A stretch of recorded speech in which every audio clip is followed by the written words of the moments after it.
Hello everyone, Steve Blair 2010 here with episode 4 of Tea Time with Steve. This episode's featured tea is peppermint tea. It's an herbal tea. Here you are, it's Bigelow brand. It's available at pretty much any major grocery store like Walmart, so you can get it anywhere. It's good for me right now because the mint is kind of cooling on my throat. I'm not feeling very good, I got a little bit of a sore throat. I do have a tea for that. Throat tamer. It's an herbal tea. It's a Celestial brand. But I didn't feel like having that right now. That has an addition of like licorice root and one other ingredient that is supposed to soothe your throat, but I didn't want to use that right now. I just wanted peppermint.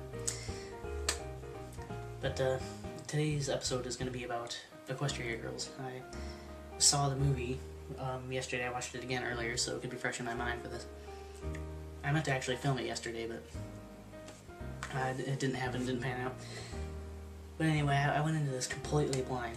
Unlike, I'm sure a lot of people have seen the trailers and stuff leading up to this, but for me, see, at first I didn't think I was going to be watching it. Because I went into it completely blind, I was still under the impression that it was going to be some spin-off series, just of like a high school drama thing. It was going to be stupid, it was just a bunch of, high school girls, but I was wrong.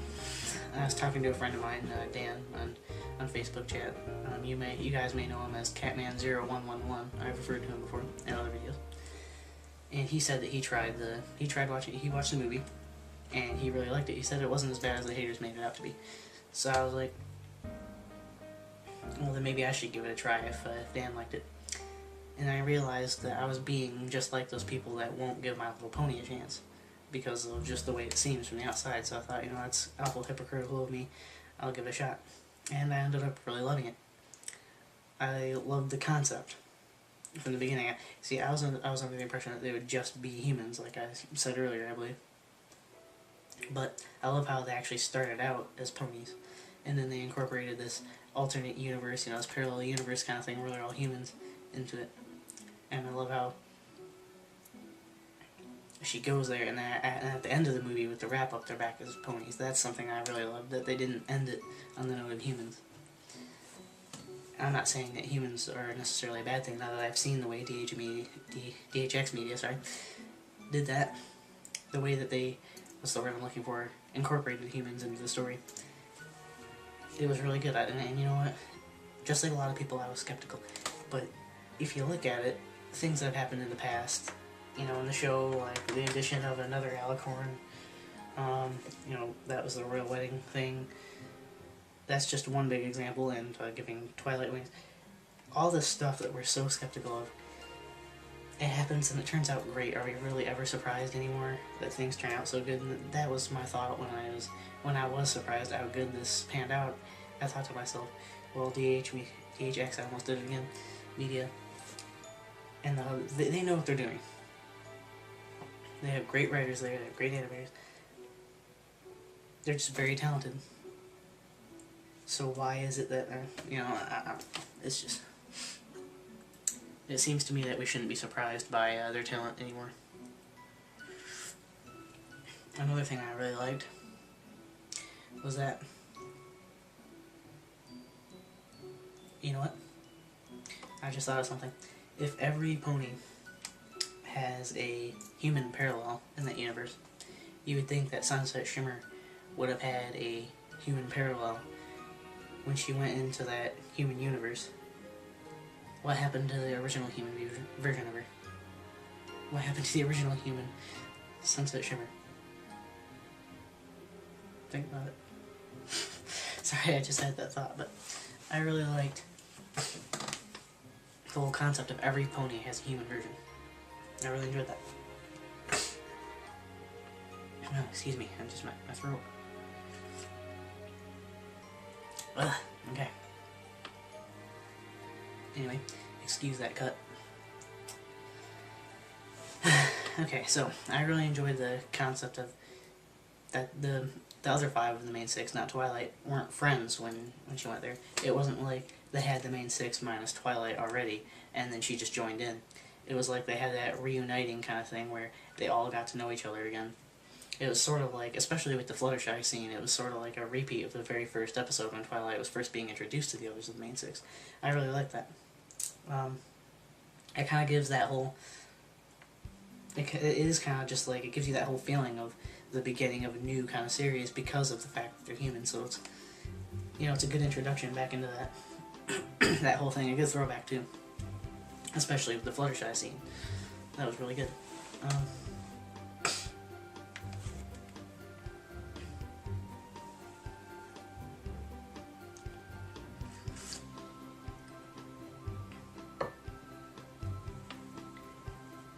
I also liked the concept of Twilight having a crush on somebody. It was because, other than Spike having a crush on Rarity, that's something that really hasn't been explored too much in the show. Sure, they had that Hearts and Hooves Day episode where relationships were explored, but you never really saw anybody, except for Spike and Rarity, really giving an interest in somebody else. In terms of main characters, you've seen background, you know, characters together in Hearts and Hooves Day, but you really don't see much of that kind of thing that's genuine. Obviously, there was the thing between Shirley and Big Mac, but, you know, Hearts and Hooves Day, but that was different. That was a love poison. So, we won't get into that. I also liked how, even though, well, how do I put this? I also like the fact that because it was a humans universe, it was a parallel universe, there were some differences. The technology was up to the modern day in the human world, just like it is here with computers and phones and everything. So I really like that it wasn't that whole kind of old world style that you see in the actual pony world in Equestria. I thought that was really interesting too. Everything about this movie was just great. I liked how they changed the style of the intro. I liked how they did that one. That was pretty cool. The music numbers were awesome. I think they may have overdone the echoing kind of thing a little bit too much, but it added a nice touch to it. It was pretty good. Although I think maybe toning that down a little bit, at least on the later songs. In the intro sequence, it was fine, but again, I think in the later songs, I don't really know them by name, so I can't tell you which ones, but there was a little bit too much echo. But hey, it's fine. They were still amazing songs. I still like them. Yeah, it's just that's basically the one fault I see with this movie. Something I think they should do, though, is create another movie sometime. It doesn't have to be like soon. Maybe within the next few years they should create another movie, another My Little Pony movie that will be completely in the pony world, not like a crossover to a human world, just a completely ponies movie. I think they should do that sometime. But there were definitely some episodes that were movies in potential, like Candlelight Wedding or The Crystal Empire. If they wouldn't have done those as episodes, they definitely had potential to be written into movies. So I think they could definitely do something in the pony world itself that could be movie material. I just can't wait till it actually comes out on DVD so I can actually, you know, get it and watch it and not have some kind of bootleg thing from a theater to watch it on. But hey, get what you can get, right? But, you know, I found it kind of interesting that they boiled down all of Equestria into a high school in the human world. It was kind of weird. Sure, they had the city of Canterlot there, but if you think about it, they had all the characters that you see in all of Equestria in the My Little Pony world. You see all of them in that high school. They boiled down the entire thing into just one little high school. It's kind of weird if you think about it. But again, it's an interesting idea. I also think they kind of missed an opportunity when Pinkie Pie mentioned that there was already an existing Twilight Sparkle and Spike in that universe, but we never got to see them. I think that would have been interesting for her to run into herself. Although I think that may have thrown off that whole balance thing that Princess Celestia was mentioning, and so that may have thrown the movie into a completely different direction, and it wouldn't have been able to turn out the way it was if that happened. I think that's why they did that.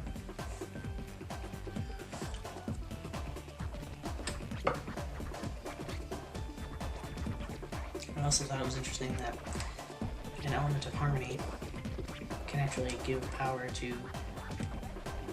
an evil being in the sense that it can actually transform them. I don't know exactly where I'm going with this thought, but obviously, like, say in the first two episodes in the pilot, you see that Nightmare Moon takes away the elements of harmony so that the main six can't use the elements of harmony against her. but it's not like she wields them and then becomes this weird thing. I found it interesting that just putting on Twilight's crown actually could transform something that's evil into something more powerful, the way it would with Twilight and the main six wielding them, and making them more powerful. It just seems kind of weird that even in the wrong hands that can be used as a weapon.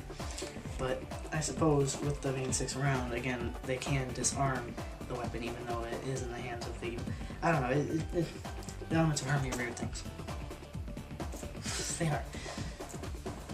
It's a weird concept that we're probably never going to get a full grasp on in the way it works.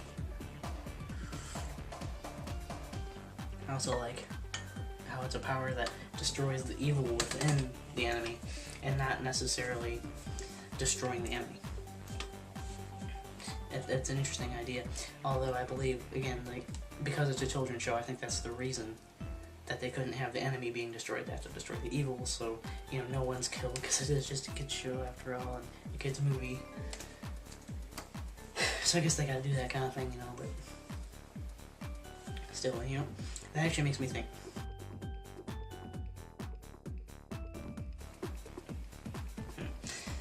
But so, you know, speaking of things that are outlandish, it is amazing to me, again, that this movie, I know I shouldn't be surprised, but it's amazing to me that this movie was so good, being that the concept of it, even for My Little Pony, was so outlandish.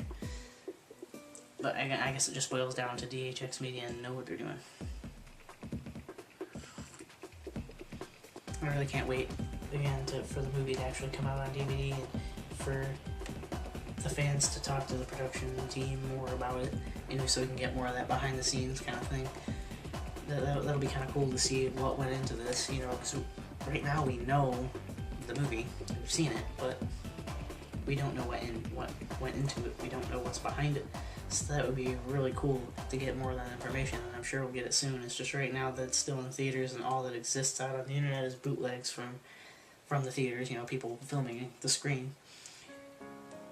We're not going to get that kind of thing yet. We'd have to wait till the DVD comes out, but it really is going to be interesting to find all that stuff out.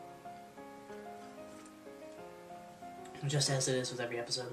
It's going to be really cool to see exactly what went into the music, into the writing, into the animating, and yeah, I found it interesting that they used a different style of animation, not just in the fact that they were humans.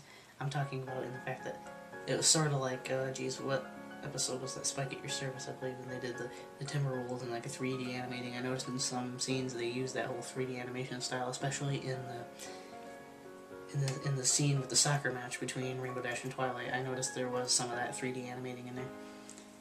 And to be honest, I kind of liked it. The fact that it was a different universe kind of gives them more room to play with different styles, though, if you think about it.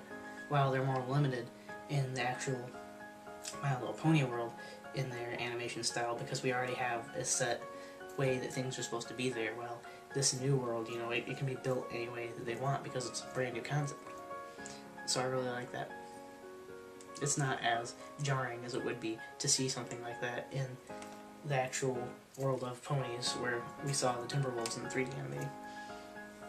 It is much more acceptable. But I found it interesting too that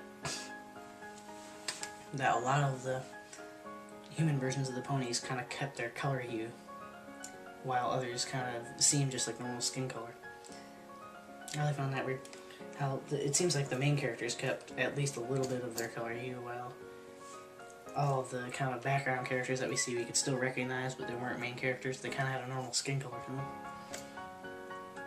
For the most part, anyway. There are obviously a few exceptions, but I thought that was interesting. I also found it weird that when the human main six were being transformed by the elements of harmony, that they kind of half turned into ponies.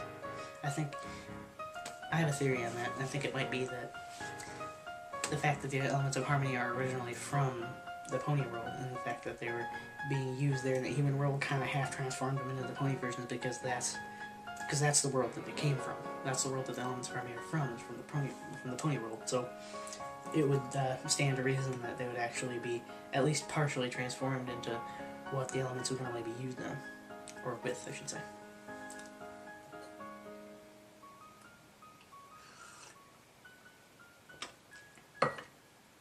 But still, this whole movie, this whole concept, really has a lot of room for speculation, and it really does spark a lot of speculation and a lot of thought. It's going to be interesting to see the headcanons and different theories that people start putting on the internet. I'm going to be reading around, seeing what people think and what kind of ideas people form, and seeing some of the analysis videos like Digibrony. Obviously this isn't a good analysis video like a Digibrony style kind of thing where I'm going to go in depth on the story and all the different kinds of... I'm just kind of talking about the movie and the parts I liked about it and my headcanons on it, for lack of a better word. Well, if I come up with more to say, I will turn on the camera again, but in case I don't, see you next time I have another idea.